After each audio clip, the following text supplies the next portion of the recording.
नमस्कार दोस्तों, आज है 4 फरवरी और यकीन मानिए आज का दिन विज्ञान और दुनिया की राजनीति में कुछ बहुत बड़े बदलाव लेकर आया है। हम एक ऐसी खोज की बात करने वाले हैं जिसने सचमुच दुनिया को बचाया और साथ ही एक ऐसे ट्रेड डील को समझेंगे जो भारत के लिए एक गेम चेंजर साबित हो सकता है। तो चलिए बिना देर किए शुरू करते हैं। तो देखिए, आज की कहानी के 2 मेन हीरो हैं। एक तरफ साइंस का सबसे बड़ा सम्मान एक भारतीय वैज्ञानिक को मिला है और दूसरी तरफ भारत और अमेरिका के बीच एक ऐसा व्यापार समझौता हुआ है जो दुनिया भर में हलचल मचा सकता है।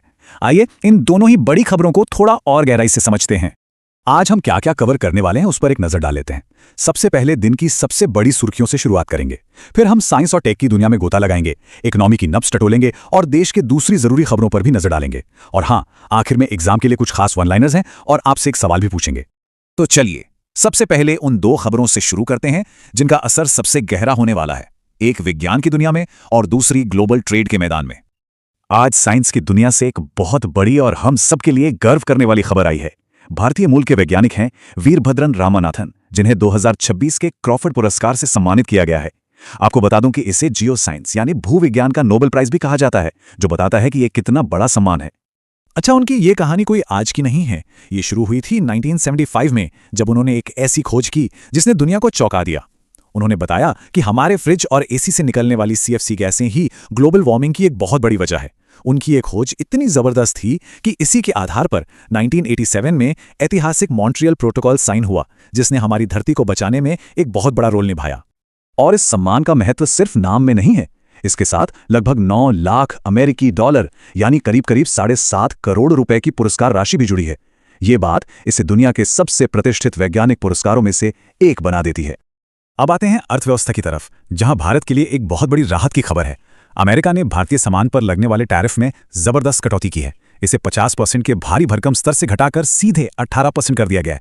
आप सोच सकते हैं यह हमारे एक्सपोर्टर्स के लिए कितना बड़ा बूस्ट है। लेकिन यह डील एक तरफा नहीं है। इसके बदले में भारत ने रूस से तेल खरीदना बंद करने पर सहमति जताई है और अब एक नए विकल्प वेनेजुएला की ओर देखेगा। हालांकि इस सौदे के साथ एक चिंता भी जुड़ी हुई है, और वो ये कि क्या अब अमेरिका भारत पर दबाव बनाएगा कि वो अमेरिकी कृषि उत्पादों पर से भी टैरिफ पूरी तरह हटा दे, यानी 0% कर दे। इस सवाल का जवाब मिलना अभी बाकी है। इकोनॉमी के बाद अब थोड़ा भविष्य की तरफ देखते हैं। स्पेस से लेकर आर्टिफिशियल इंटेलिजेंस तक देखते हैं कि दुनिया किस दिशा में आगे बढ़ रही है। स्पेस रेस में एक बड़ा ट्विस्ट आया है। जेफ बेजोस की कंपनी ब्लू ओरिजिन ने अपने स्पेस टूरिज्म प्रोग्राम पर फिलहाल के लिए ब्रेक लगा दिया है। जी हां, अगले 2 साल तक कोई टूरिस्ट उड़ान नहीं होगी। ऐसा इसलिए क्योंकि अब कंपनी अपना पूरा का पूरा ध्यान और पैसा अपने सबसे बड़े सपने यानी मून मिशंस पर लगा रही है। और जब हम स्पेस टूरिज्म की बात कर ही रहे हैं तो एक इंटरेस्टिंग फैक्ट बताता हूं। क्या आपको पता है कि स्पेस आखिर शुरू कहां से होता है? तो देखिए, इंटरनेशनल लेवल पर कार्बन लाइन को इसकी बाउंड्री माना जाता है, जो हमारी धरती की सतह से ठीक 100 किलोमीटर ऊपर है। यह फैक्ट एग्जाम्स के लिए भी बहुत जरूरी है, याद रखिएगा। अब एक ऐसी खबर जो सुनने में बिल्कुल किसी साइंस फिक्शन फिल्म की कहानी लगती है।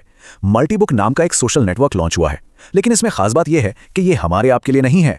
यह दुनिया का पहला ऐसा प्लेटफॉर्म है जिसे सिर्फ और सिर्फ एआई एजेंट्स के लिए बनाया गया है। जरा सोचिए, एक ऐसी जगह जहां एआई एक दूसरे से बात करते हैं, सीखते हैं और अपना नेटवर्क बनाते हैं।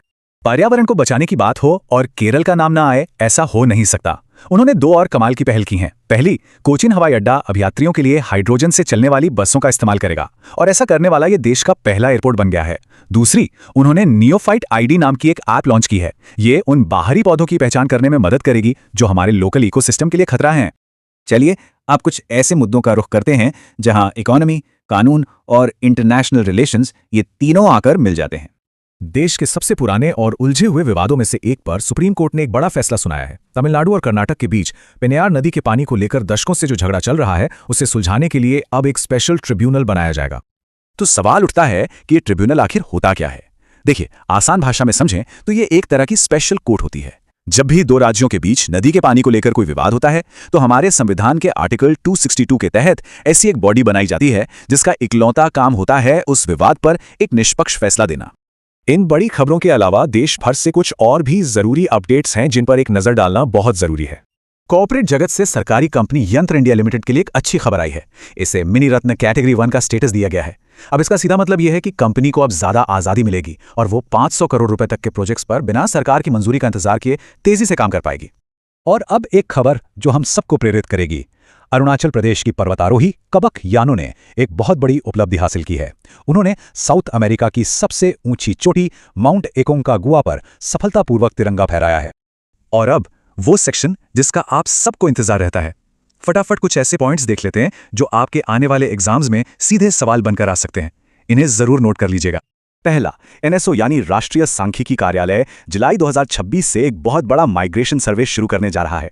दूसरा, स्पोर्ट्स की दुनिया में भारत को 2027 में एशियन राइफल और पिस्टल चैंपियनशिप की मेजबानी मिल गई है। और तीसरा, पर्यावरण से जुड़ा एक इवेंट ब्यास बेड़ा यात्रा हाल ही में पंजाब के हरीके वेटलैंड में हुआ, जिसका मकसद था प्रदूषण को लेकर जागरूकता बढ़ाना। आज का दिन यानी 4 फरवरी 3 वजहों से बहुत खास है।